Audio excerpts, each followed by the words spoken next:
Merci à tous les deux d'être avec nous cet après-midi. Alors, je vais quand même garder des questions communes sur toutes les tables rondes de présidents. Il sera quand même assez intéressant de voir vos réponses. Et donc, vous allez avoir le droit à la même question pour commencer que ce matin. Je vais manquer d'originalité. La question, je faisais la remarque que très souvent, les présidents, lorsqu'on leur demande qu'est-ce qu'ils regardent en premier dans un magasin, c'est rarement l'équipement de magasin. Donc ma question, c'est vous, qu'est-ce que vous regardez d'ailleurs en premier lorsque vous rentrez dans un centre commercial ou dans vos magasins? Et surtout, est-ce que vous avez l'impression qu'on est à niveau en France? Est-ce que le parc français de centres commerciaux ou de magasins, et notamment de jardinerie, est à niveau par rapport à ce que l'on peut trouver à l'étranger? Marie Cheval. Merci, bonjour à tous. Donc moi, je vais évidemment répondre que oui, je regarde les équipements quand je visite un des 200 centres commerciaux de Carmila. Parce que ça suffit pas, mais ça fait partie des basiques. Et donc, qu'est-ce qu'on regarde? Le parking, la propreté, les toilettes. J'ai eu récemment une discussion très intéressante avec une directrice générale d'enseigne qui se développe beaucoup en France, qui m'a expliqué que certains centres Carmila n'avaient pas été retenus parce qu'on ne passait pas la barre sur leur basique des toilettes. Voilà, donc. Et puis, on regarde aussi beaucoup la sécurité, qui pour moi fait partie aussi du sentiment de sécurité. Alors, deux choses, est-ce qu'on est à niveau en France? On hérite des actifs, nous les actifs Carmila, les centres commerciaux, ils ont entre 40 et 50 ans. Donc forcément, il y a des sujets où on aimerait parfois que ça soit plus récent. On a parfois des choix un peu cornéliens, du style quand on rénove un actif, est-ce qu'on enlève le marbre? Parce que le marbre, au bout de 40 ans, il est nickel. Si vous l'enlevez, ça vous coûte 5 à 6 millions d'euros. Alors évidemment, ça fait plus moderne, mais en même temps, est-ce qu'il faut l'enlever? Voilà, donc on a ce type de questions parce que on a des actifs qu'on mérite. Et puis je voudrais ajouter une chose, c'est que je pense que ce matin, vous avez beaucoup parlé normes, réglementations, transition écologique. Il y a beaucoup de sujets qu'on trouve un peu pénibles, mais ça remet incroyablement au goût du jour tous les sujets autour de la technique. Moi, quand on fait maintenant un roadshow auprès d'investisseurs, quand on parle des résultats, j'arrive à prononcer le mot adiabatique, où j'explique à des investisseurs anglais ce que c'est que la GTB. Chez Carmila, il y a un endroit où on utilise l'intelligence artificielle, c'est Watchdog pour faire de la GTB.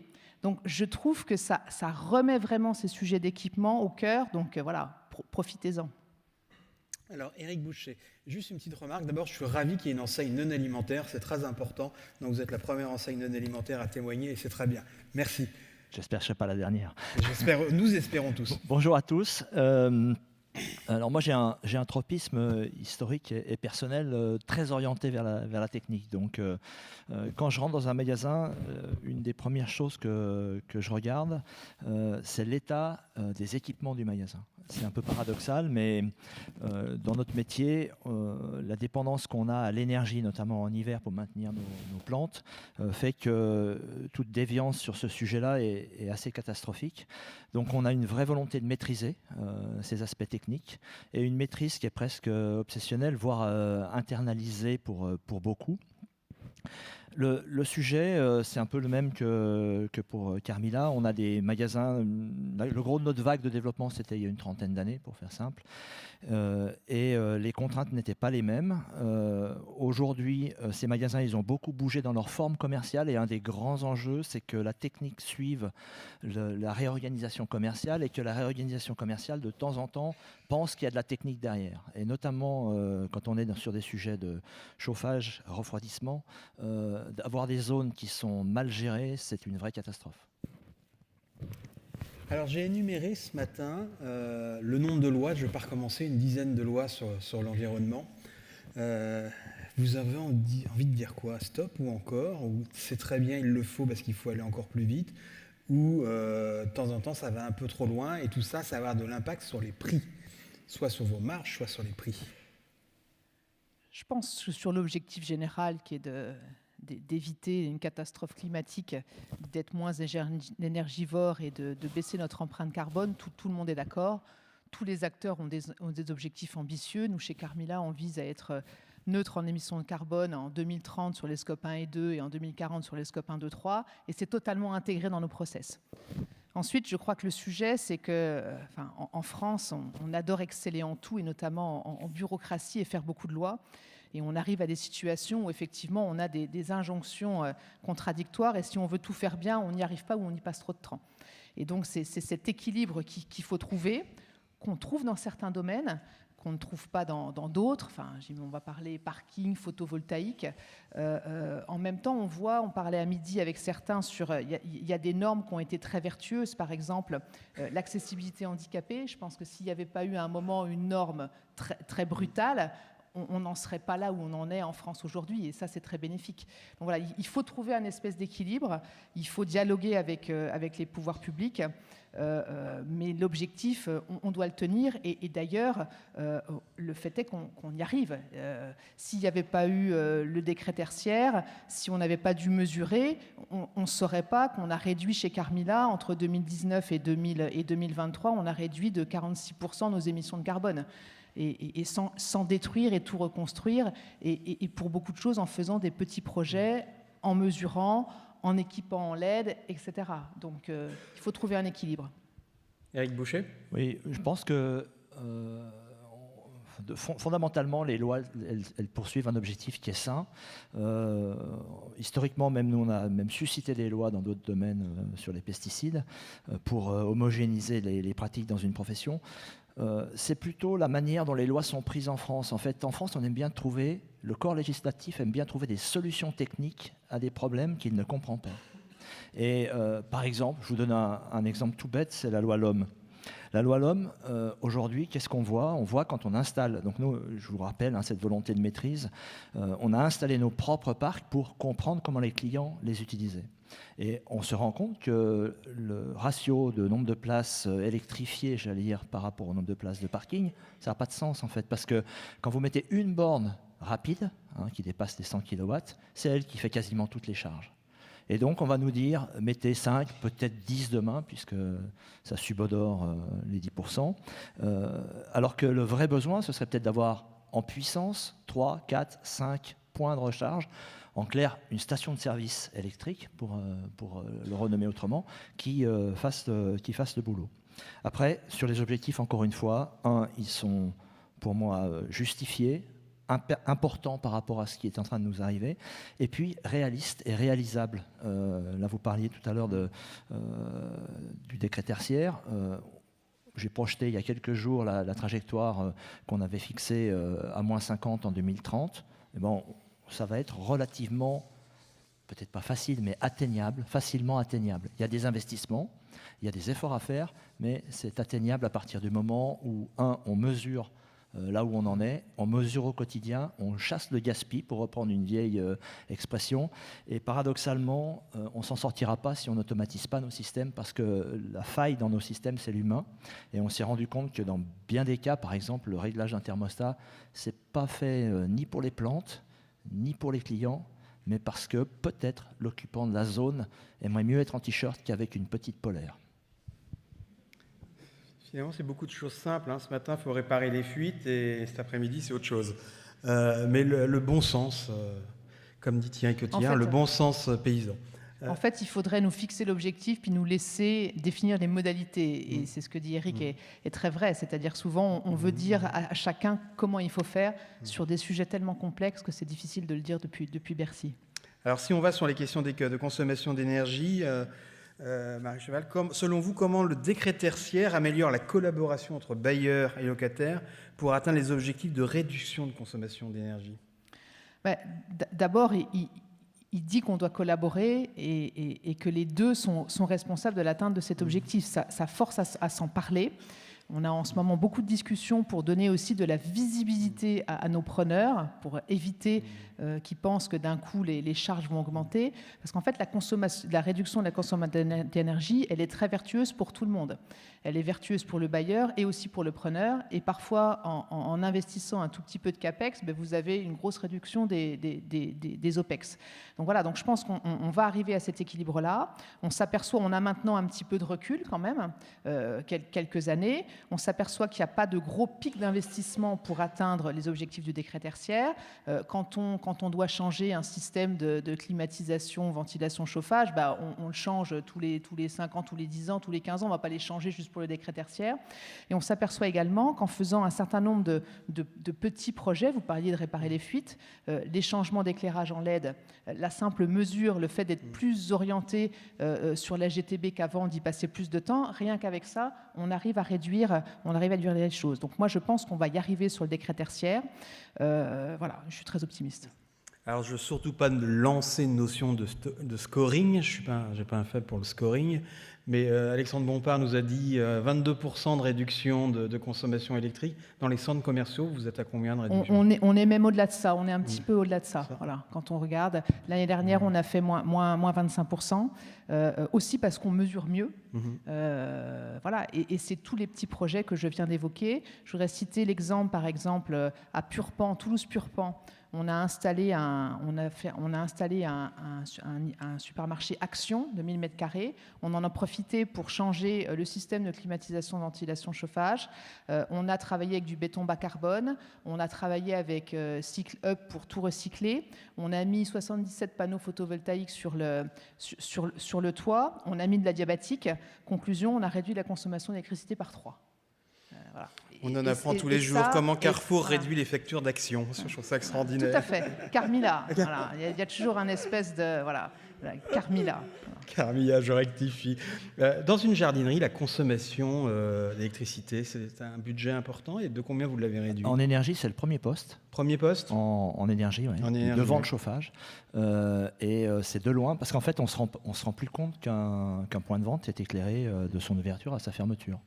Et aujourd'hui, on adapte, parce qu'on a des caractéristiques un petit peu particulières, notamment avec des serres qui laissent passer, bien entendu, la lumière. Et donc, on a beaucoup travaillé sur l'extinction automatique d'éclairage et une anticipation aussi de cet effet sur le commerce, parce qu'il ne faut pas non plus que ça devienne un clignotant. Et l'an dernier, sur 2 ans d'efforts, qui nous mène un peu après, déjà à mi-chemin sur notre réduction des tertiaires, on a à moins 23%. Donc tous les chiffres se tiennent depuis ce matin. Je pense qu'on a fait la partie la plus facile. Oui, après, c'est dur à aller chercher. Et nous, on a un handicap, c'est que dès la création de l'entreprise et dès les constructions massives dans les années 98 à 2002, on avait déjà un système d'éclairage qui était à induction magnétique et qu'aujourd'hui, quand on passe à LED, on fait que 1,5 de ratio entre ce qu'on consommait avant et ce qu'on consomme après. On divise par 1,5, alors que si on était resté à des halogènes, on aurait eu un facteur de 4 ou 5.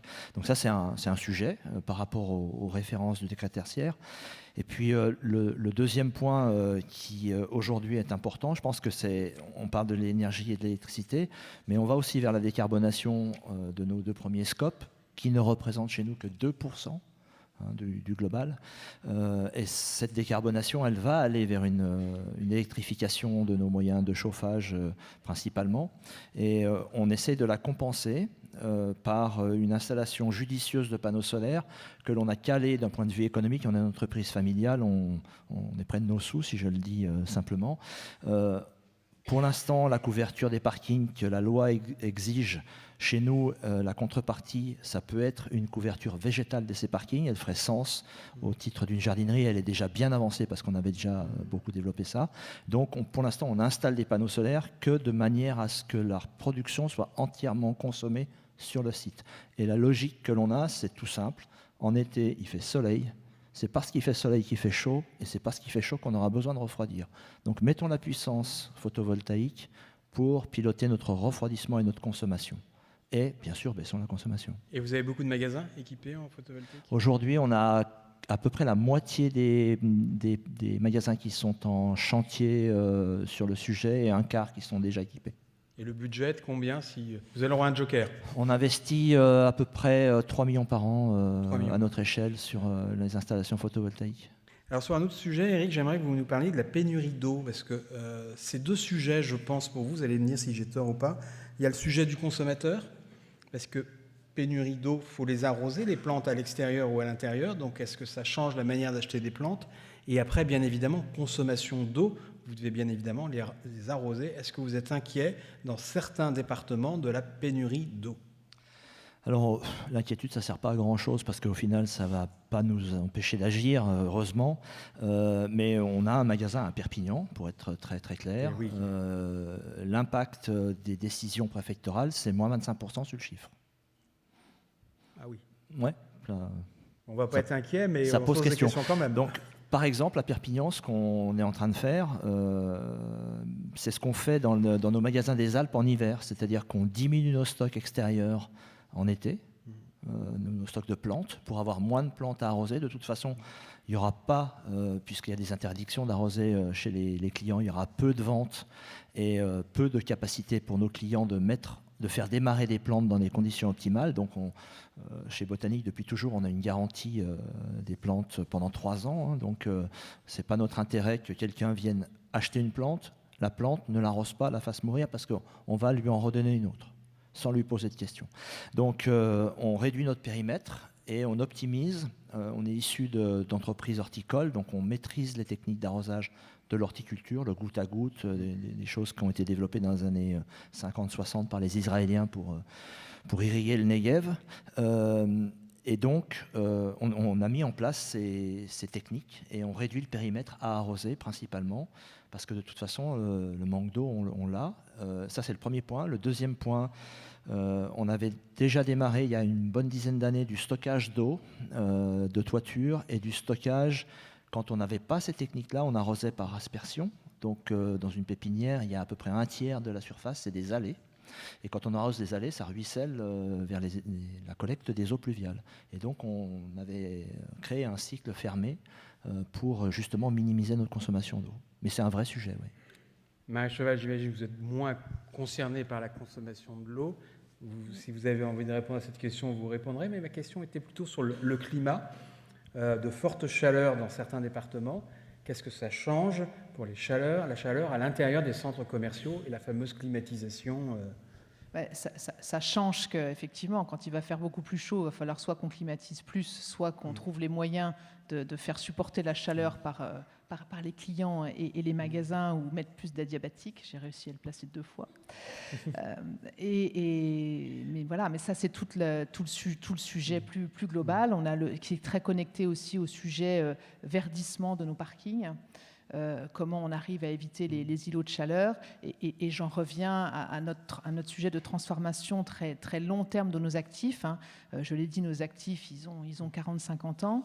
Ils faisaient un climat très différent. Dans tous nos projets de restructuration, y compris des projets à très long terme de mixité, qu'on travaille avec les villes, on prend en compte évidemment ces changements climatiques. Alors, si on va sur les parkings, beaucoup d'interrogations sur les parkings. On l'évoquait ce matin. D'abord, une loi qui vous oblige à faire des investissements sur vos parkings. Donc, ça fige les parkings. Et comment vous voyez l'évolution des parkings des centres commerciaux ? On disait que ça pouvait aller sur du social, de l'EHPAD, des services à la personne, évoluer. Alors, le parking, en ce moment, il intéresse tout le monde, puisque forcément, c'est des zones déjà artificialisées et qu'on peut utiliser pour faire autre chose que des parkings. Donc, tout le monde trouve ça incroyable et veut faire des choses sur les parkings.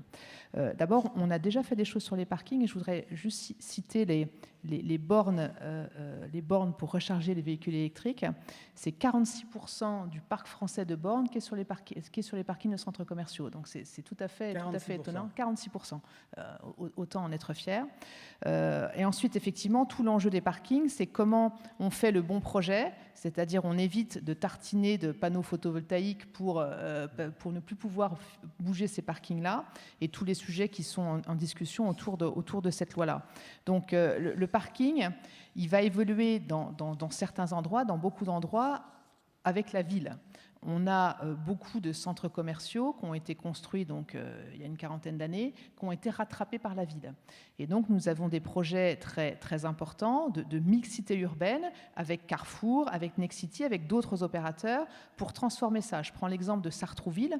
Sartrouville, vous avez un grand parking, un hypermarché, un centre commercial, et autour, vous n'avez que du logement. Et donc, on a un projet en gros, là, on va pratiquement déplacer l'hypermarché, enterrer le parking et faire des logements, une crèche, une rue, voilà, des énormes projets. Donc ça, c'est des projets de mixité.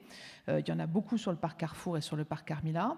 Et puis, on a des projets beaucoup plus prosaïques où on va venir mettre un restaurant sur les parkings, où on va venir étendre encore, parce qu'on peut encore le faire, une pharmacie, une moyenne surface. Donc, il faut absolument qu'on puisse bouger sur ces parkings-là et ne pas les figer avec des ombrières photovoltaïques sur la moitié du parking, c'est-à-dire la totalité des places de stationnement. Voilà, donc c'est ça qui est en jeu en ce moment avec ces discussions autour de la réglementation. Je parle sous contrôle de Maël, mais de mémoire, les foires aux vins inventées par Carrefour, c'était quelques tréteaux sur le parking à l'origine d'un Leclerc. Comme quoi les parkings... Il ne faut pas figer les parkings parce qu'on a besoin de faire du business. Voilà. Et je rejoins ce que vous venez de dire, je rejoins ce qu'a dit Alexandre Bompard. Voilà, il faut conserver, être vigilant sur... le pire dans le business, c'est de figer. Et on doit anticiper le développement commercial. Je crois que l'un de nos challenges aujourd'hui, c'est d'expliquer à beaucoup d'autorités que zéro artificialisation, ça ne veut pas dire zéro projet. Il faut qu'on continue à puisse faire évoluer nos sites commerciaux, nos magasins, nos centres commerciaux, parce que c'est un peu comme le vélo, si on arrête de bouger, on tombe. Il faut sans arrêt qu'il y ait de la nouveauté et on ne sait pas ce qui arrivera d'ici 2-3 ans. Il y a une très grande dynamique commerciale dans les centres commerciaux. On a des taux d'occupation qui sont les plus hauts historiques. Il y a eu beaucoup de renouvellement. Il y a le développement de la santé, du sport, du discount. Beaucoup de choses se passent et donc il faut effectivement éviter de les figer. Autre chose sur les parkings, le parking reste très important et la voiture va rester complètement importante. Voilà. Alors après, on peut espérer qu'elle soit avec moins de diesel et plus d'électricité, mais on le voit aussi, nous, dans le choix aujourd'hui d'enseigne de venir plutôt en zone commerciale ou en centre commercial qu'en centre-ville. Le sujet clé derrière, c'est le parking. Voilà. Nos parkings, nos business. Donc il faut qu'on puisse continuer à utiliser suffisamment de parking pour s'y garer et venir, et puis avec le reste, y faire des choses intelligentes et intéressantes, j'allais dire, pour nos business et la collectivité. Eric, vous avez beaucoup de... Quelle est la taille de vos parkings Typiquement, entre 120 et 200 places par magasin. Donc ça représente plus que la surface du magasin aujourd'hui, les parkings. Donc c'est un actif qui est vital. Vous avez compris que le développement raisonné du solaire... Alors, probablement que dans les dernières années, on va être obligé d'aller chercher la loi, mais moi je suis assez confiant. Je pense qu'à un moment donné, la loi elle sera obligée de changer pour une raison toute simple, c'est qu'elle n'est pas très réaliste. Et quand tout le monde se sera rendu compte que avoir couvert tous les parkings avec des tonnes et des tonnes de panneaux photovoltaïques, ça va créer des excès de production en plein été avec des prix négatifs comme on les voit dans certains pays du Sud ou dans certains pays du Nord avec l'éolien, peut-être que là on aura un vrai souci économique. Donc les parkings c'est un actif très important. Nous, notre enjeu, c'est pas uniquement le carbone, la réduction des consommations électriques, c'est aussi la biodiversité, c'est un marqueur très très fort chez nous.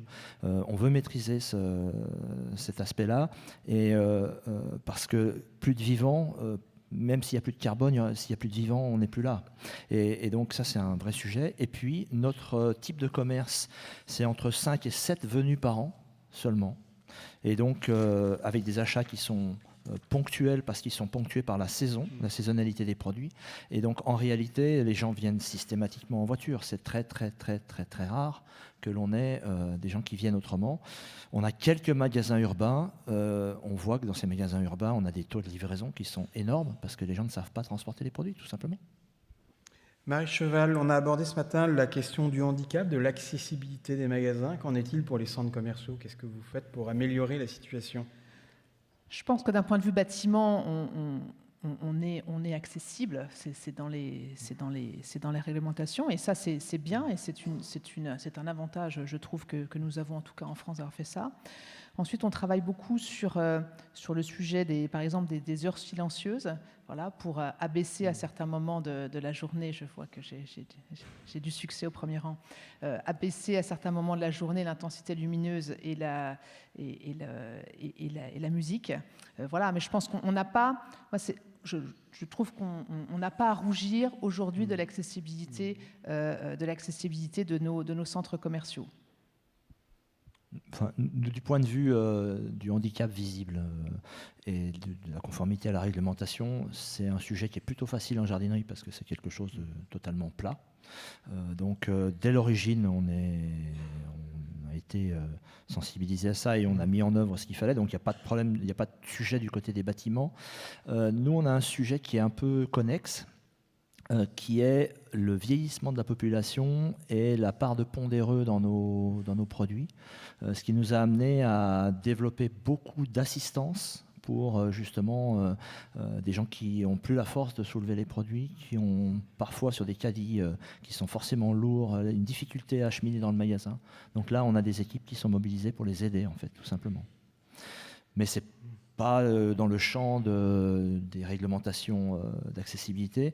Et puis le deuxième sujet, c'est un sujet qui est plutôt interne, qui est un sujet de management et de recrutement, parce qu'on pense à l'accessibilité des gens qui veulent aller acheter quelque chose, mais il faut aussi que dans ces populations-là, ils trouvent du boulot et qu'ils puissent s'exprimer s'ils ont envie d'être dans un environnement de jardinerie. Donc là, on a un programme assez spécifique qui encourage vraiment à ce que les équipes soient j'allais dire mixtes, soient composées de manière à ce qu'il y ait une vraie chance pour tous les profils d'être dans nos magasins. Alors, c'est des choses qui descendent, qui sont éminemment pilotées par le central dans les intentions, mais qui descendent dans le local, dans les réalisations. Et j'entendais ce matin des sujets sur la langue des signes. On a des équipes qui ont appris la langue des signes pour intégrer des collaborateurs. Je vais me permettre une petite remarque, Marie Cheval, sur l'accessibilité. C'est pas propre du tout. Carmilla, c'est partout pareil.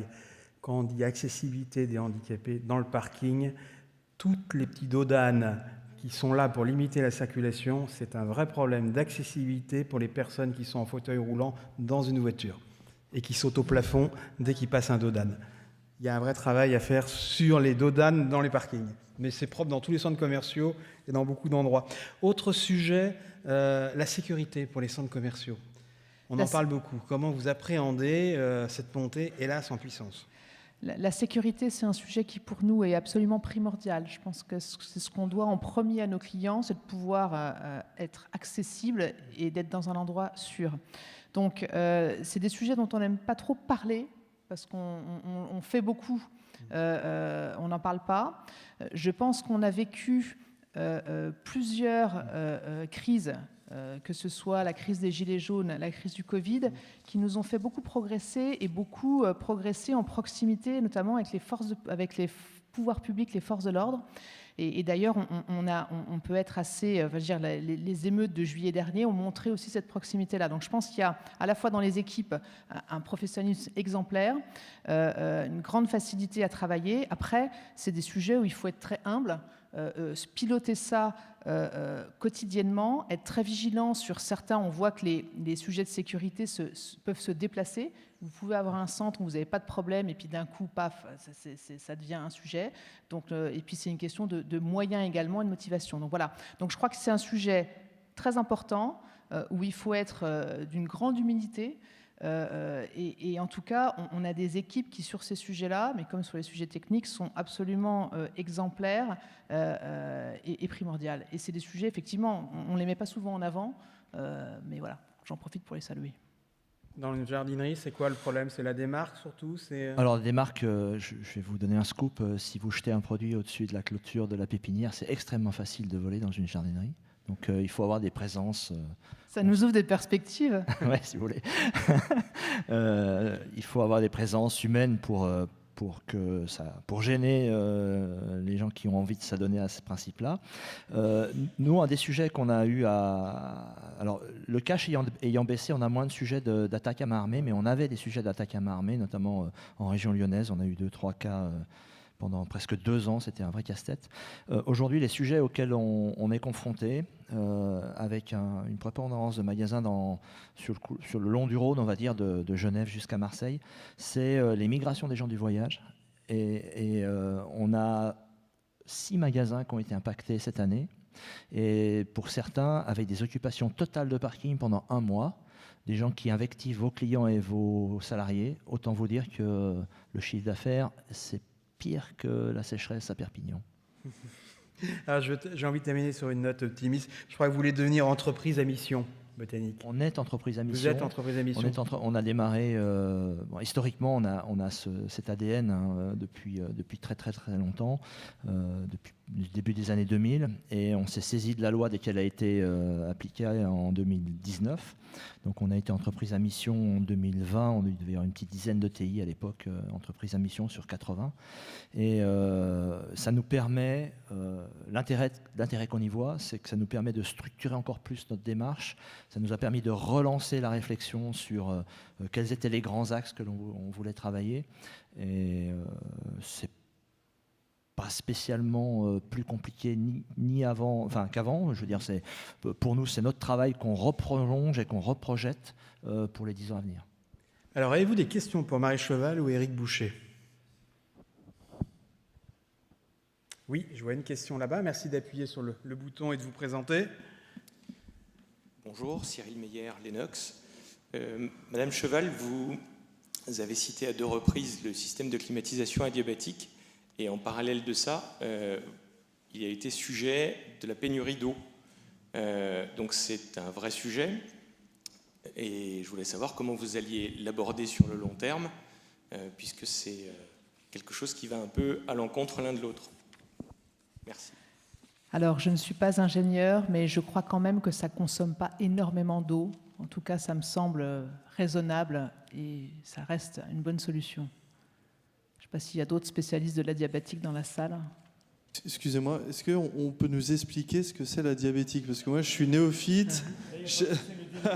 Yves, explique-nous ce qu'est la diabétique. Moi, je peux vous l'expliquer. Moi, je suis certain qu'il y a un expert dans la salle. Je suis ingénieur, et en fait, c'est simplement tirer profit de ce qu'on appelle la chaleur latente de vaporisation de l'eau, à savoir que quand l'eau s'évapore, elle absorbe de la chaleur. C'est exactement le phénomène inverse de celui de la condensation de l'eau, en fait. Si vous avez fait cette expérience avec vos enfants, vous mettez une casserole d'eau sur un gaz, ou sur une cuisinière, n'importe laquelle, vous l'amenez à ébullition et vous ne posez pas l'assiette, justement. Vous mettez une assiette 5-6 cm au-dessus, et au bout d'un moment, elle est chaude.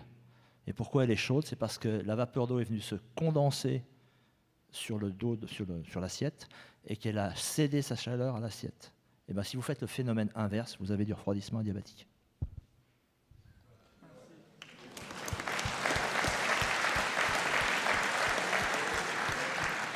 Bien sûr, je le savais, mais je n'ai pas voulu l'expliquer. Y a-t-il une autre question? Non, j'ai terminé tout à l'heure sur les changements d'enseigne. Est-ce que, globalement, vous estimez c'est la crise, pouvoir d'achat, vous êtes en frein d'investissement dans les rénovations, ou au contraire, c'est maintenant qu'il faut rénover vos centres ou vos magasins? On n'a pas du tout freiné nos rénovations. On les fait beaucoup à l'opportunité, c'est-à-dire quand on a des projets spécifiques d'enseignes à implanter, c'est à ce moment-là qu'on en profite pour rénover tout le centre commercial. Donc on est toujours dans cette dynamique, encore une fois très positive depuis le Covid. On nous a dit morts pendant le Covid, on a été fermés, on s'aperçoit que les clients sont revenus massivement dans les centres commerciaux. On n'est pas tout à fait au niveau des fréquentations de 2019, mais à quelques pourcentages près. Et quand on voit tout ce qui s'est passé depuis 2019, c'est assez remarquable. Et il y a beaucoup d'enseignes qui ouvrent toujours des magasins en centres commerciaux. Et je le dis parce qu'on a tendance à regarder toujours ce qui va mal. Il y a des enseignes en difficulté. Il y a aussi des enseignes qui continuent à se développer, et tant mieux pour le commerce. Et il y a de nouvelles enseignes qui débarquent en France, qui arrivent en France, qui se créent. Donnez-nous des bonnes nouvelles. Oui, juste pour terminer, ça va faire du bien. L'année dernière, dans les centres commerciaux Carmila, donc c'est encore une fois 200 centres commerciaux, on a 88 nouvelles enseignes qui ne s'étaient jamais implantées dans les centres commerciaux Carmila et qui se sont installées en France. Une enseigne comme Teddy, alors c'est du discount, mais qui est arrivé à Évreux. On a beaucoup de dynamisme dans la restauration, voilà, les Pokawa, Itetratoria. Et puis on a des enseignes, alors qui ne sont pas nouvelles, mais des enseignes comme Rituals, comme Adopt, qui sont en train de développer un grand réseau de boutiques. Et puis on oublie aussi par exemple, les opticiens. Les opticiens, il y a encore des boutiques d'optique qui se créent en France. Et nous, dans nos centres commerciaux, vous avez toujours entre 1 et 3 opticiens. Voilà. Donc, nous n'oublions pas aussi les services essentiels. Et l'optique, c'est très difficilement digitalisable. C'est-à-dire que les clients achètent leurs lunettes encore en magasin. Eh bien, merci donc des magasins à équiper. Merci à tous les deux.